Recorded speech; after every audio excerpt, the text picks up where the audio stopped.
गजानन कीर्तीकरांवर पुढच्या 2-3 दिवसात कारवाईचा निर्णय होईल अशी माहिती शिंदे गटाचे प्रवक्ते संजय शिरसाटांनी दिली आहे।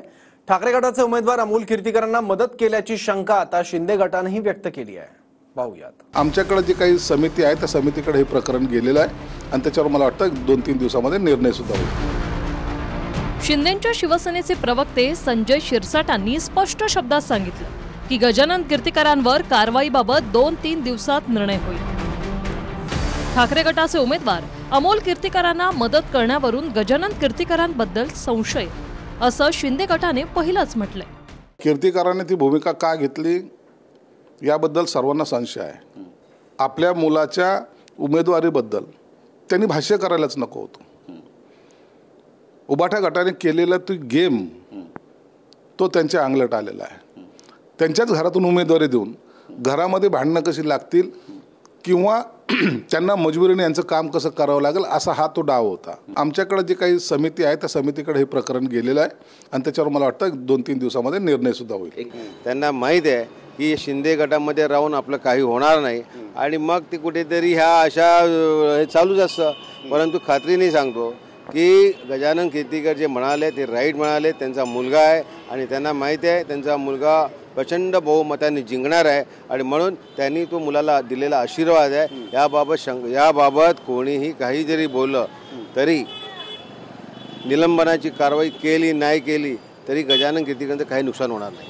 अमोल कीर्तीकर ठाकरे गटात आहेत तर वडील गजानन कीर्तीकर शिंदे गटात आहेत। गजानन कीर्तीकरांच्या पत्नी आणि अमोल कीर्तीकरांच्या आईनेही स्पष्ट सांगितलं की आपण अमोल कीर्तीकरांनाच मतदान केलं तर अमोल हा निष्ठावंत आहे त्यामुळेच तो शिंदे गटात आला नाही असं बेधडकपणे गजानन कीर्तीकर म्हणाले।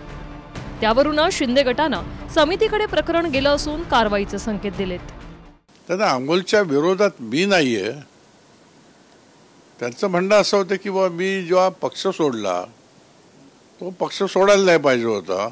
अमोलला शिवसेनेत एकनाथ शिंदेनी ऑफर दिली होती या म्हणून, मी सांगितलं होतं चल म्हणून, पण तो निष्ठावंत आहे। त्यांनी अजिबात सांगितलं नाही मी येणार पण नाही म्हणून, 100% येणार नाही।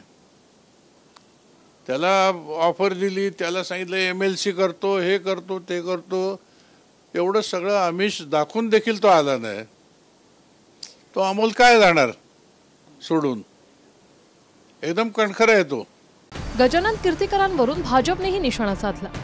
महायुतीचा धर्म गजानन कीर्तीकरांनी पाळला नाही असं दरेकर म्हणाले आणि आता कारवाईबद्दल शिंदे गटानं पक्षांतर्गत ठरवावं हेही दरेकरांचं म्हणणं आहे। नाही, मला वाटतं गजानन कीर्तीकर हे ज्येष्ठ नेते आहेत। ज्येष्ठ नेत्यांनी प्रगल्भतेनं भूमिका निभावण्याची आवश्यकता आहे।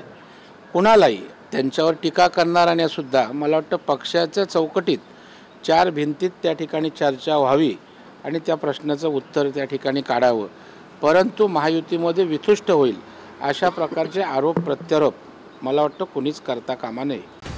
इकडे शिंदे गटातलेच ज्येष्ठ नेते आनंदराव अडसूळ कीर्तीकरांच्या बाजूने आहेत। कारवाई झाली तर आम्ही विचार करू असा इशाराच अडसूळांनी शिंदे गटाला दिलाय। बोलावं तर माणसाने पुराव्यानिशी बोलावं। आरोपासाठी आरोप, अरे ही वेळ नाही आरोपाची, अजिबात मी होऊ देणार नाही।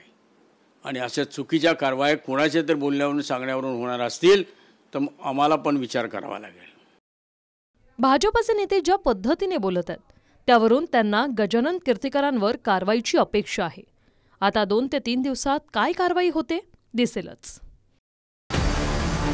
Bureau report, TV9 Marathi, Mumbai.